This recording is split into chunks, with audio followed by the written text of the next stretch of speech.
you don't mind, I wanted to pose two quick questions myself first, and before we get to all the others in the Q&A. And first one is for Lena, is on the whole wheat. You mentioned that is you've not these whole wheat flours that you looked at were not reconstituted, so they were basically a stone ground whole grain. Nothing has been removed other than the outer shell in that sense, right?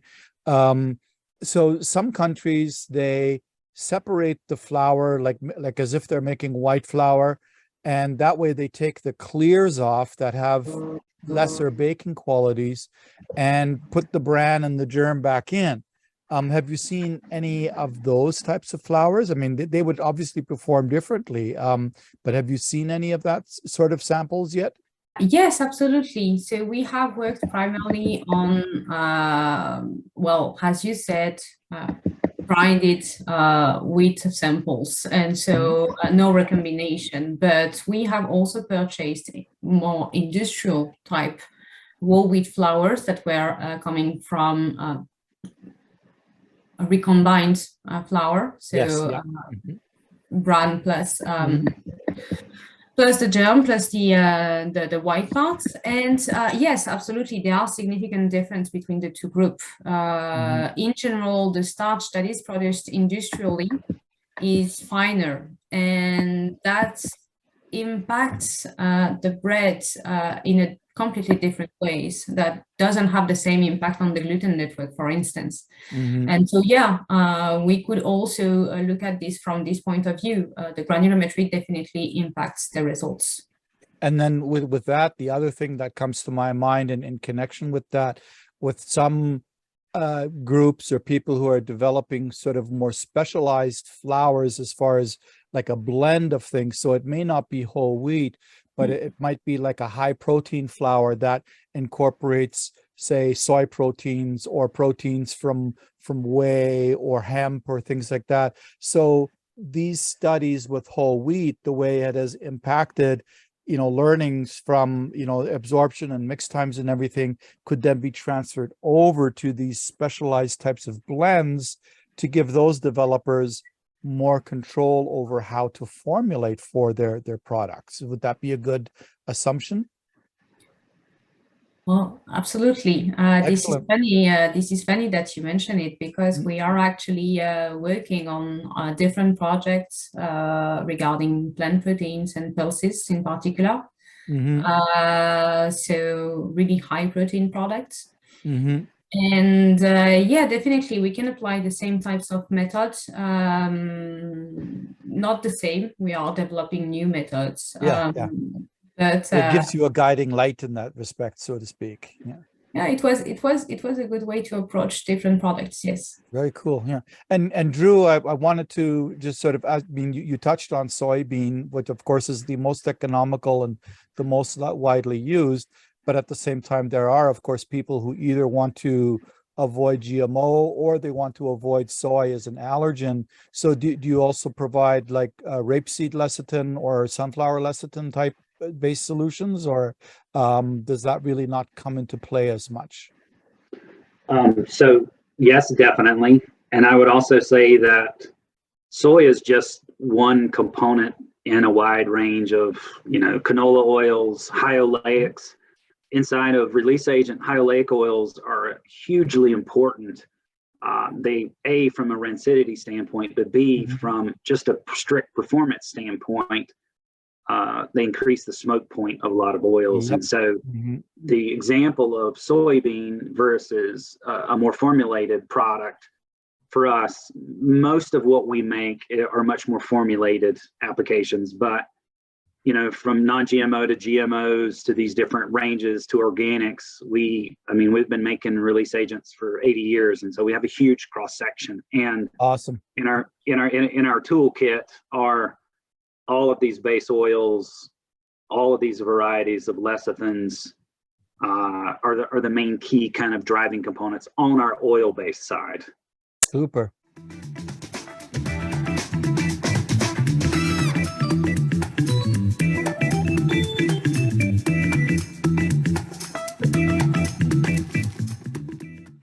That's a good question. I would think so, and I think a lot of it was about cakes. I mean, in general, a cake product is going to require significantly more than dough-based. Batter-based products require a much more physical barrier.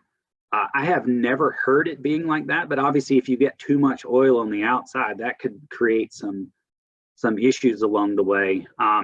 So I honestly, that's a little bit of a curveball for me. I've never heard of it being impactful in that way. I've never heard it being a main key driver for that. But I would assume if you add way too much in that case, then you could create an excess amount of oils on the outside. Yeah, generally speaking, studies that we have done with this have not seen, as you mentioned, with breads especially, there's no impact at all. With cakes, there's probably more concern with the icings or things that go on the cake than any residual release agent that might be left on that, because you'll have much more exposure to the icing. So generally, I would say probably not. You know, unless you have very unusual circumstances.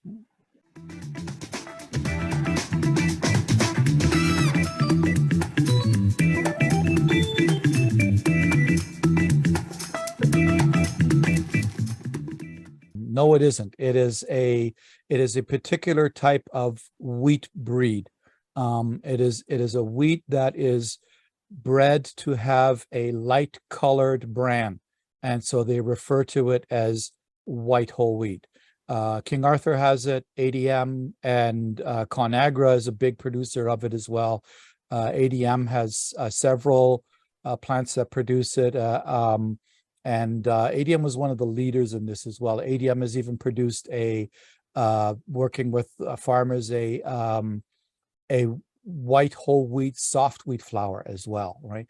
And it's even weaker than standard whole wheat. But the advantage is that, say, if you made a 60% whole wheat bread with white whole wheat, the bread looks like bread because the bran is brown. It's sort of targeted at people who turn their nose up at brown bread but need the fiber, right?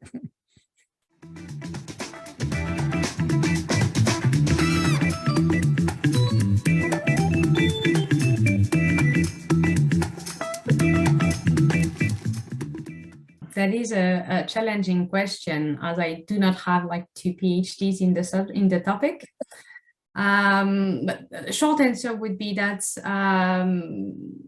when starch starts to gelatinize in the oven, basically this is what sets the bread structure.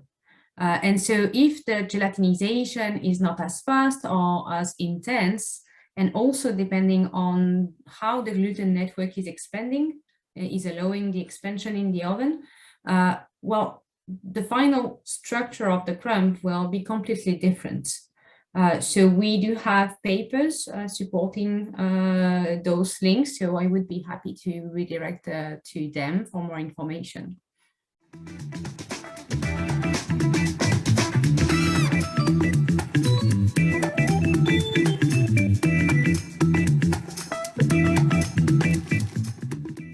The short answer is yes.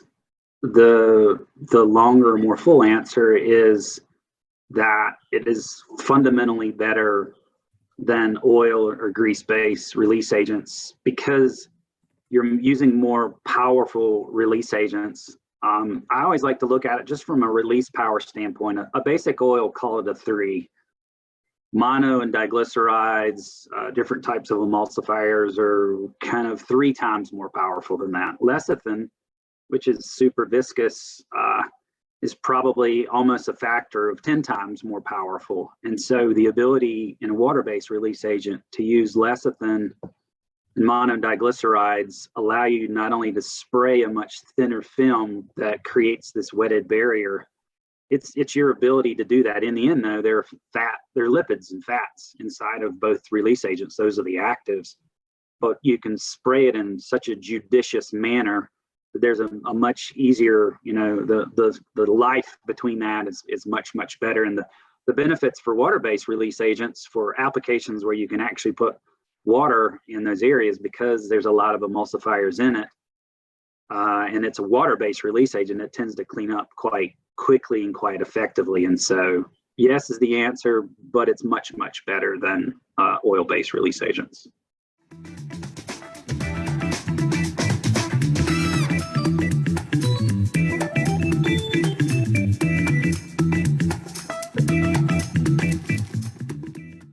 Primarily, but the thing is that what I refer to as a stone ground whole wheat, as one that has not been reconstituted, it has, from what the miller will refer to as the clears, and so these are usually a part of the wheat flour that is removed, that has very poor baking quality. It's very high in protein. It's basically diverted to animal feed primarily. So when you have a stone ground whole wheat, you have all of those clears in there as well. So it's not unheard of in North America to see whole wheat flour that is 14 or 15% protein or higher. But the baking quality of that protein, even taking the interference of the bran and the germ aside, the baking quality of that protein, as I'm sure Lena could tell you, is going to be very different than a refined white flour at a similar protein. Definitely, I can only agree on that.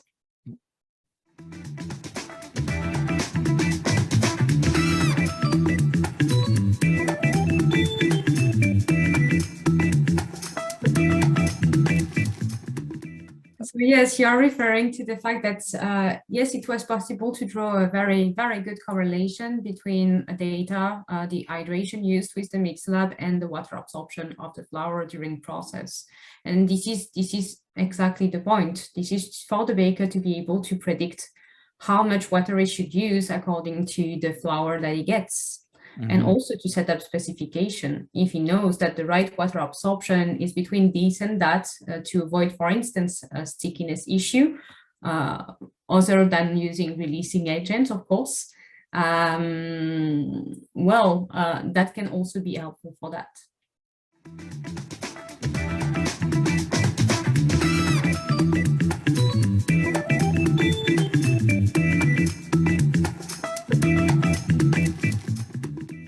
The parchment paper can be very effective release agent, but bottom line is it's expensive and it doesn't really fit sustainability.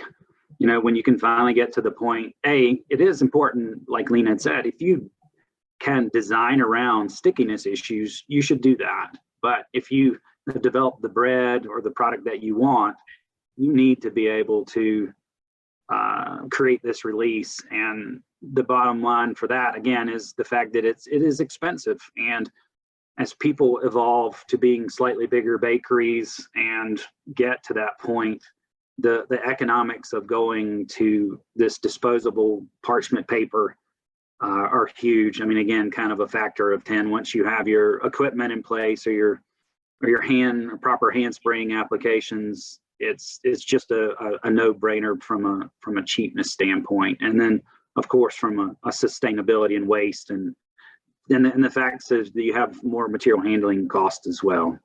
Yep.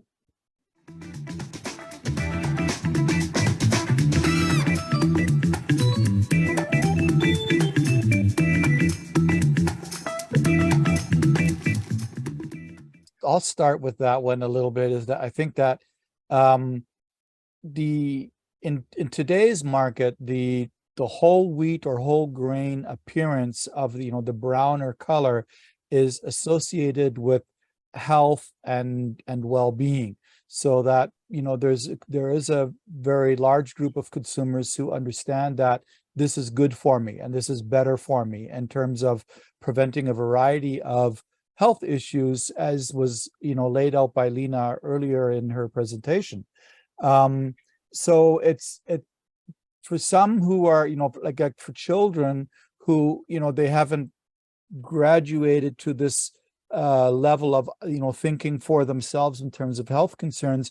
It's all about, they associate the aesthetics with flavor. So if you introduce them to a good tasting whole grain bread that isn't simply just, piled on with sugar to make it taste sweet, then they will accept it. It will not be a negative thing for them. What we dealt with a lot in the 70s, 80s, and maybe even early 90s was that a lot of whole wheat and whole grain breads were just plain bitter because of the red bran is quite bitter in terms of making the whole wheat bread, and they're denser. They're not quite as fluffy most of the time, but it's again, it's an experiential sort of preference at times. So if you start your children on, a rich brioche full of butter and eggs and sugar, they're going to turn their nose up at a plain straight whole wheat or whole grain. So, it's not just visual, it's a taste thing. So it's about combining the best of both worlds to get a good flavor experience and texture experience, as well as a healthy product. Would you agree, Lena? Was that a pretty... That is a very good answer. I have nothing to add. Because there's the saying that who was it, Marie Antoinette, who said let them eat cake, that translated into English really meaning that let them eat the sweet bread, the brioche, right, which was sweet like cake, right, which was something that was only available to the wealthy. So that was part of the, let them have what the wealthy have, right? Yeah, definitely. That was not an answer that was good for her at the time. Not a good.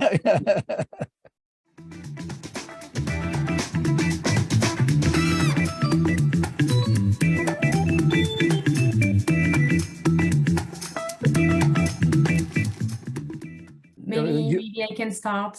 Yeah, you've done a lot of work on that area. Yeah. Yeah, we did, definitely. But here, this is a challenge on a challenge.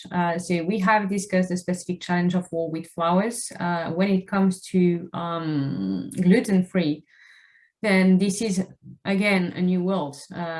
Here, we are not talking about the fibers preventing the gluten to be forming well. We do not have gluten at all. So yes, of course, the methods that are traditionally used for white flours, again, cannot apply. Here, through protocol modifications, we are able to analyze gluten-free products and be able to, predict a little bit like I've shown you, their behavior during the process, or set up specifications, or even help in R&D formulation. Like with the Mixer, for instance, you can try and copy usual white flour curve with whole wheat flour gluten-free products, and by doing that, you will have a product that is behaving quite similarly during the process. Yep, absolutely. And some of the grains to consider starting with for whole grain would be sorghum is one that's very effective, because although it doesn't, it's gluten-free, but it has some proteins that will mimic gluten to some extent, to give you some of the textural properties. Another good one is oat flour, or whole oats, whole grain oats, and one of our sponsors, Grain Miller, they have a lot of gluten-free grains available, and they can help you with some of the formulation there. And so if you work with your partners, you work with a supplier who can get you some of the grains and materials, and then working with Chopin and KPMG, who can give you some of that analytical information and support, and so that you bring all of these worlds together to be able to develop your products.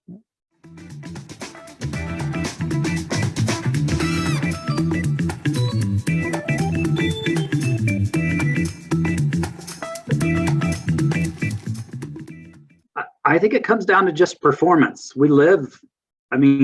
Everybody who's mostly on this call are talking about industrial breads. Whether they're artisan breads or anything else, if you live in this space, you have to have repeatability.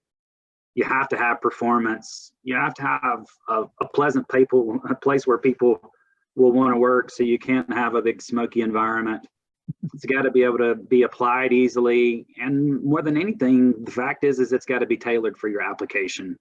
Yep. And you know, not one size fits all for release agents. If you're going to do a cake or you're going to do a bread or a gluten-free product as well, where it's, you know, it might not be as structurally sound, you may have to have more release agent. And so it all comes down to performance, and whether you can use something basic, if you can, great, but most people need to have something that has some greater power performance, and that just is going to translate to the fact that you're not going to be reglazing pans.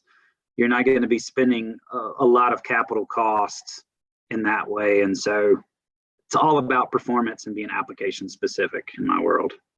Yep. Excellent. Yep. Fantastic. Well, for any more questions, please go to Facebook group. It's the Baking Industry Professionals group.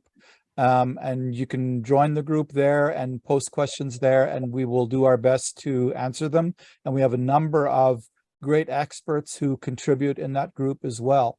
Thank you very much, Drew Pope, and thank you very much, Lena,